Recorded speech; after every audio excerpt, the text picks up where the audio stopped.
Now let's look at some of our important vector drawing tools, starting with the pencil tool. If we look over here in our tool properties, we can see the options that we have. I'm going to start by selecting a pencil from this list. I like pencil 3.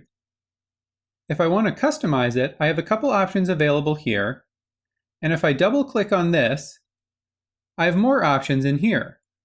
Now the pencil tool has pressure sensitivity if you're using a tablet. So here I can define the maximum size in pixels and the minimum size as a percent.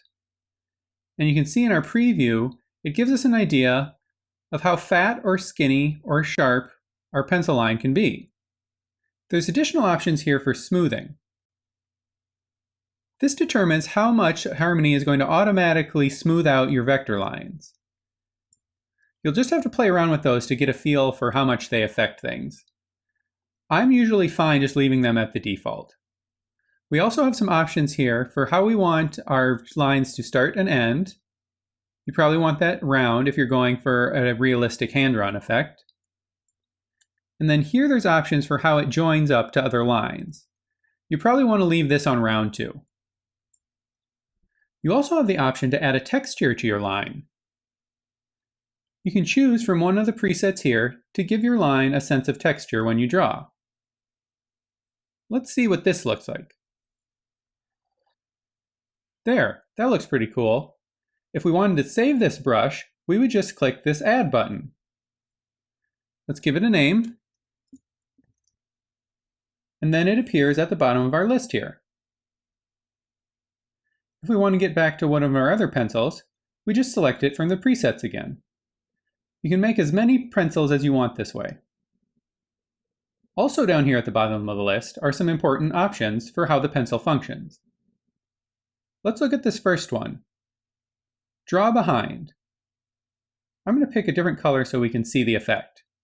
By default, when you draw, it goes over top of whatever is already there. If you enable this option, it will go behind existing artwork instead. Next, let's look at this option, the Automatically Create Color Art option. This has to do with our separate line art and color art layers. Let's go to the Drawing tab so we can see better. If this option is enabled and I draw something on the line art layer, it's automatically going to add a stroke to the color art layer. This is so you can use the Paint Bucket tool to fill things in on the color art layer easily. I would personally leave this off because you're probably going to end up with a lot of stray strokes on your color art layer. We'll look at a different way to transfer strokes from the line art to the color art layer later. Next, let's look at this option, the Auto Flatten option. We talked before about the fact that if you make several different brush strokes, they're still all selectable individually with the selection tool.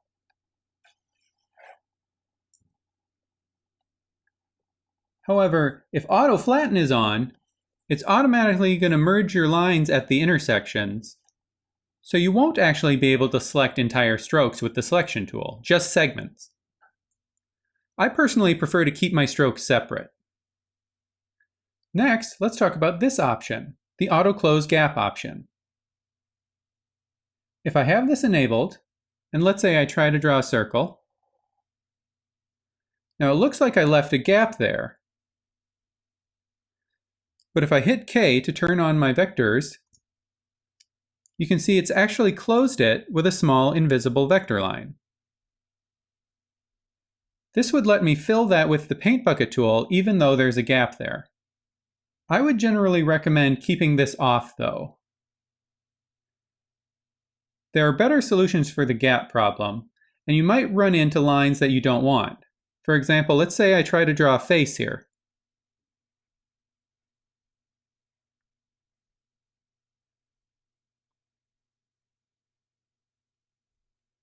You can see it sticking in all these extra strokes where things are too close. That can actually mess up your coloring. Next, let's look at this option, Line Building Mode. If this is turned on, and I start making a series of strokes, you can see that it's actually joining the vectors together. So if you're trying to outline something, but can't do it in one stroke, you might want to turn on this option. These last two options here have to do with adjusting existing line work. So let's say I have a stroke already on the stage. And let's say I think this end is a little too thin. In that case, I could use this option, the Auto Adjust Thickness option. If I click this, it actually gives me a sort of new tool. If I click and drag, it's going to thicken up the area of the line that I highlight. And it's going to try to do it smoothly so that it matches with the rest of the line. Then this option over here is similar. With this option, if I come in and draw over a line, it's going to nudge the stroke in the direction of my new stroke.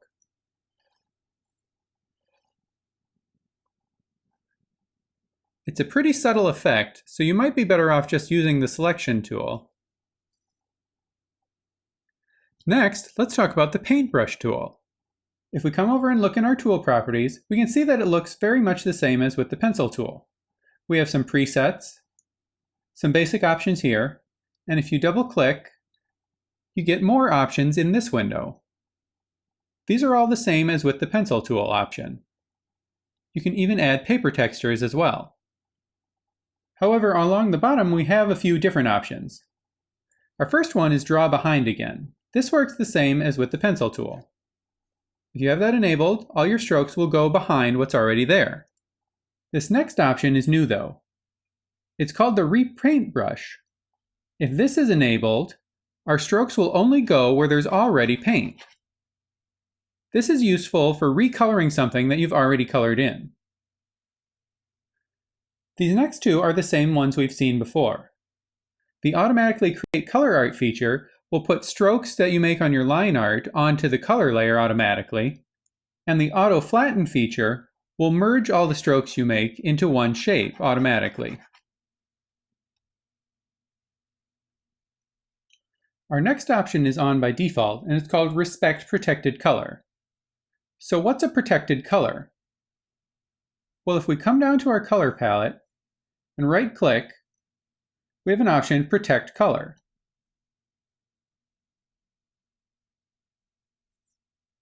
Then let's say we have Auto Flatten on, so we're actually painting in the color. And we go to paint over these two squares. You can see it's painted over the blue, but not the green, because this green is a protected color. It's probably best to leave that on by default. Our last option here is called Use Stored Color Gradient.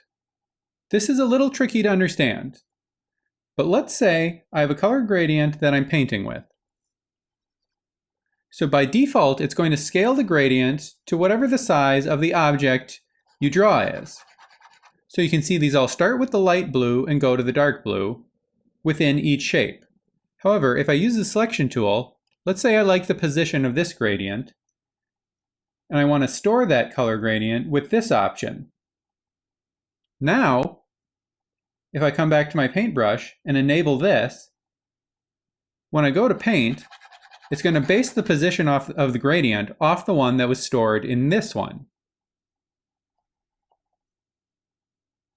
So you can see the light blues are all lining up here and the dark blues are all lining up here. Next, let's talk about these shape tools down here. You can see we have a line, rectangle, ellipse, or polyline. These all work in a very similar way. Let's start with the line. So you can see our Tools Property panel looks a lot like our Pencil panel. We have a bunch of presets, some options, and more options down here. And again, if you double click on the stroke preview, you get additional options here. Now, a lot of these are based on pen pressure, which isn't relevant when you're using these tools. But you still can have dynamic thickness on these lines. We'll look at that in a second. So by default, you just click and drag to make a line. Now this pencil I'm using has a fixed thickness, but the presets down here with this icon actually have a dynamic thickness. So this one is called Tapered End. So you see it starts thicker and gets thinner. Some of these other ones have even more dynamics. This one is curved above. So you can use these presets as a base for making your own sorts of pencils.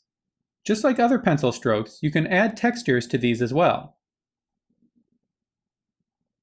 As for the options down here, these are mostly the same as the pencil tool, except that we have these additional ones for snapping. So these determine what happens when you're clicking and dragging. You can see it's now snapping to this line when I get close to it. Next, let's try this with the rectangle tool. You can see that it applies the shape dynamics of our preset to the square as well. And remember, if you don't like how something turns out, you can always select it with the Select tool and then change its properties here. Why don't we set this to one with a uniform thickness? Down here at the bottom of our tool's properties, we can see that our options are mostly the same as what we've been looking at already. Except we also have this option of autofill. What this will do is automatically fill in the shapes that you draw instead of just leaving an outline.